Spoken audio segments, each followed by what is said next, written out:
5 August সাবেক প্রধানমন্ত্রী শেখ হাসিনা ভারত পালিয়ে যাবার পর 8 আগস্ট ডক্টর মোহাম্মদ ইউনূসকে প্রধান উপদেষ্টা করে বাংলাদেশের অন্তর্বর্তীকালীন সরকার গঠিত হয়। ডক্টর মোহাম্মদ ইউনূস শপথ গ্রহণের পর থেকে মোটা দাগে বেশ কিছু চ্যালেঞ্জ মোকাবেলা করে। প্রথম চ্যালেঞ্জ, প্রথমত সংখ্যালঘু বিশেষ করে হিন্দুরা দাবি করে তাদের ওপর নির্যাতন সহ বাড়িঘর ভাঙচুর করা হচ্ছে। হিন্দুরা শাহবাগ সহ দেশের বিভিন্ন জায়গায় বিক্ষিপ্তভাবে আন্দোলন করে।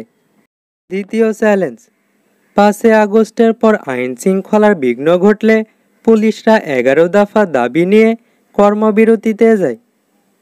তৃতীয় চ্যালেঞ্জ, 2024 সালে এইচএসসির স্থগিত পরীক্ষাগুলো একদল শিক্ষার্থী দিতে অপারগতা জানায়। তারা সচিবালয়ে প্রবেশ করে দাবি আদায় করে নেয়।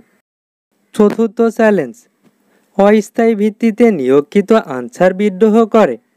তারা সচিবালয় ঘেরাও করে তাদের দাবি চাকরি স্থায়ীকরণ। পঞ্চম চ্যালেঞ্জ, পঞ্চমত বিভিন্ন আইটি সেক্টরে অস্থায়ী ভিত্তিতে নিয়োগপ্রাপ্তরা তাদের চাকরি স্থায়ীকরণের জন্য ডক্টর মোহাম্মদ ইউনূসের অফিস যমুনার সামনে অবস্থান করে। ষষ্ঠ চ্যালেঞ্জ, জুলাই বিপ্লবে আহতরা যমুনার সামনে অবস্থান করে। তাদের দাবি ছিল তাদের সঠিক চিকিৎসার এখনও ব্যবস্থা করা হয়নি।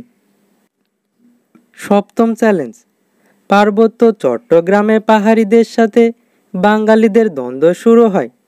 দ্বন্দ্বটি চরম আকার ধারণ করে সেনাবাহিনীর সাথে পাহাড়ি বিদ্রোহীরা মুখোমুখি অবস্থান করার চেষ্টা করে।